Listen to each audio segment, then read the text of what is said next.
Sejam bem-vindos ao Nerdologia de História. Meu nome é Felipe Figueiredo, formado em História, colunista, podcaster, youtuber e professor. E entendo o poder de relacionamentos abusivos e controladores nesse Nerdologia sobre Charles Manson e seu culto. Você talvez nunca tenha ouvido falar de Charles Maddox, mas certamente conhece Charles Manson, um cara que gostava de Beatles, de surf music e de teorias da conspiração, criando um culto que matou 8 pessoas, incluindo uma das atrizes mais famosas de sua época, e inspirou diversas obras de artistas e o Nerdologia Criminosos desse mês. Charles Miles Maddox nasceu nos Estados Unidos em 12 de novembro de 1934, na cidade de Cincinnati, em Ohio. Na verdade, ele não nasceu com esse nome, já que ele foi escolhido apenas semanas depois do nascimento. Sua mãe, Kathleen Maddox, tinha 16 anos e era alcoólatra. Seu pai biológico se chamava Colonel Walker Henderson Scott. Colonel não era coronel, era o nome dele de fato, um golpista que viajava de cidade em cidade e usava seu nome para dar credibilidade, como se ele fosse um oficial do exército. Quando a adolescente avisou o golpista que estava grávida, ele sumiu e Charles nunca conheceu o pai. Ainda grávida, Kathleen se casou com William Eugene Manson, de quem Charles adotou o nome, pois supostamente teria sido a única pessoa que lhe dava atenção. Charles chegou a dizer que sua mãe tentou trocá-lo por um copo de cerveja na infância.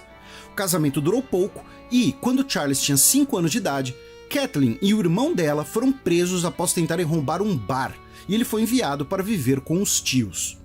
Sua infância foi marcada por fugas da escola e pequenos furtos, enviado para o internato católico para meninos com histórico de violência, onde castigos físicos eram aceitos. Ele fugiu várias vezes e cometeu seu primeiro crime registrado assaltando um mercadinho.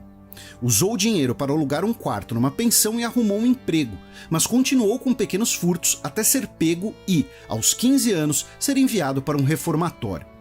Entre 1949 e 1968, Charles Manson foi preso, fugiu, foi preso de novo, fugiu de novo, roubou carros, foi preso novamente, casou-se, teve um filho, violou sua condicional, foi preso de novo, foi abandonado pela esposa, tentou fugir da prisão, saiu da prisão, explorou mulheres como cafetão, fraudou cheques, teve outro filho, foi preso novamente, aprendeu violão na prisão e foi solto no dia 21 de março de 1967, depois de passar mais da metade da vida na prisão. Ao ser examinado por médicos prisionais, declararam que ele tinha alta inteligência, era agressivo e antissocial. Uma das prisões onde esteve fica na Califórnia, e ele decidiu permanecer no estado, em São Francisco. Considerado atraente e persuasivo, ele começou um relacionamento com a universitária Mary Brunner, passou a morar com ela e tiveram um filho. É o início da família Manson. E não é família no sentido mais comum, mas nome do culto, com Manson como guru e Cristo. Charles persuadiu Mary a trazerem mais mulheres para o relacionamento, e o grupo viajou pela costa oeste durante o chamado Verão do Amor de 1967, recrutando mais pessoas, e o grupo expandiu para uma comunidade de cerca de 50 pessoas, com alguns homens e a maioria mulheres, que tinham relações sexuais com quem Manson determinasse. A ideologia de Manson misturava o apocalipse bíblico e a ideia de que o julgamento final estava próximo, a linha do tempo espiritual da Scientologia, o uso de drogas, a libertação sexual e o ambientalismo típico dos anos 1960, e racismo e supremacismo branco, em que o julgamento final viria após uma guerra racial em que pessoas negras matariam todas as pessoas brancas, menos a família, que então lideraria a suposta raça inferior. Ele chamava essa profecia de Helter Skelter, uma música dos Beatles, e a música teve um papel importante para o culto de Manson. Compunha canções e conheceu um produtor musical na prisão, que o indicou para gravações. Ele tornou-se amigo de Dennis Wilson, dos Beach Boys, e a casa do músico tornou-se a sede do culto, e a banda gravou uma música composta por Charles Manson. Durante esse período, Charles foi apresentado a Terry Melcher, produtor musical que morava numa casa grande por perto, que alugava de outro produtor. Melcher teria ficado interessado em contratar Manson para sua gravadora, entretanto, não apareceu para o encontro combinado, o que teria enfurecido Manson. Após o culto ser expulso do bairro nobre, se assentaram num rancho próximo de Los Angeles. Segundo Charles Manson, a vida longe da cidade e das distrações materiais fariam a família se dedicar ao apocalipse. Nesse contexto que ocorre o primeiro assassinato ligado à família em 1º de julho de 1969.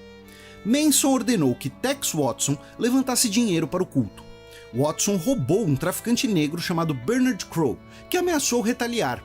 O próprio Charles Manson, então, atirou em Crowe, que sobreviveu, mas Manson achava que o havia matado. Além disso, ele acreditava que Crowe era integrante dos Panteras Negras. Temendo represálias, ele organizou patrulhas armadas no rancho. E aqui está a grande disputa de narrativas dos crimes de Charles Manson. Segundo uma versão, Manson ordenou novos crimes para incriminar os Panteras Negras e iniciar a guerra racial que levaria ao apocalipse. Outra versão diz que as ordens foram para incriminar os Panteras Negras apenas para tirar a atenção do culto como suspeitos da tentativa de homicídio de Crowe. O fato é que Manson ordenou que 3 integrantes da família extorquissem Gary Hinman, que havia herdado uma quantia de dinheiro. Ou dava o dinheiro e entrava para a família, ou seria morto. Depois de 2 dias de tortura, Hinman foi morto e sua casa foi vandalizada pela família para incriminar os Panteras Negras. No dia 8 de agosto, Manson ordenou que Tex levasse 3 das mulheres do culto para a casa onde o produtor Terry Melcher residia e matassem todos lá, da forma mais violenta possível. Os integrantes do culto achavam que era uma represália ao produtor musical, mas Charlie sabia que a casa agora estava alugada para um casal, a atriz Sharon Tate e o diretor Roman Polanski.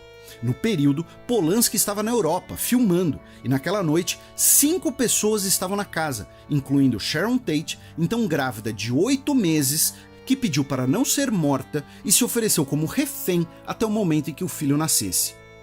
Todas as pessoas que estavam na casa foram mortas com pelo menos 16 facadas cada, além de tiros e coronhadas. A sala ficou completamente ensanguentada.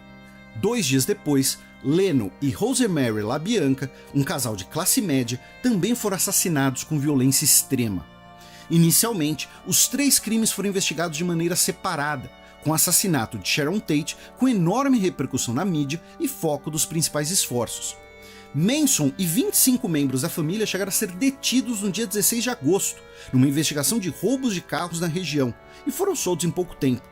Apenas em meados de outubro que detetives do caso LaBianca notaram similaridades com o caso Hinman, e que uma das pessoas interrogadas na investigação havia sido detida com a família Manson.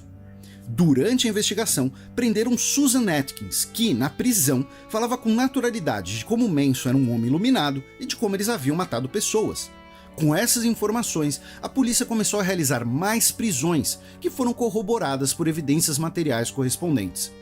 Em dezembro, quase todos os envolvidos estavam detidos, incluindo Linda Kasabian, que aceitou cooperar com as autoridades. Durante o julgamento, outros membros do culto tentaram interferir e ameaçaram testemunhas. Manson cicatrizou um X na própria testa e raspou sua cabeça, e as mulheres acusadas emularam seu comportamento. Elas repetiam o que ele dizia, ao ponto em que o testemunho delas foi dispensado, pois estavam conspirando para assumir totalmente a responsabilidade dos assassinatos. Mais de uma vez, ele tentou agredir fisicamente o juiz ou os jurados. Em 29 de março de 1971, 50 anos atrás, Charles Manson foi sentenciado à pena de morte, posteriormente comutada à prisão perpétua. Nos anos seguintes, outras 4 pessoas foram mortas por integrantes do culto, que tentaram assassinar o então presidente dos Estados Unidos, Gerald Ford. Já Manson passou o resto de sua vida na prisão, como parte de uma gangue neonazista, escrevendo cartas e manifestos ideológicos.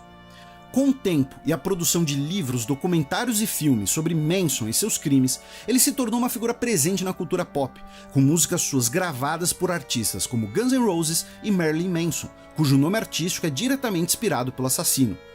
Ele morreu em novembro de 2017, aos 83 anos de idade, como um dos maiores exemplos de como uma personalidade sociopata e persuasiva pode influenciar pessoas aos atos mais violentos.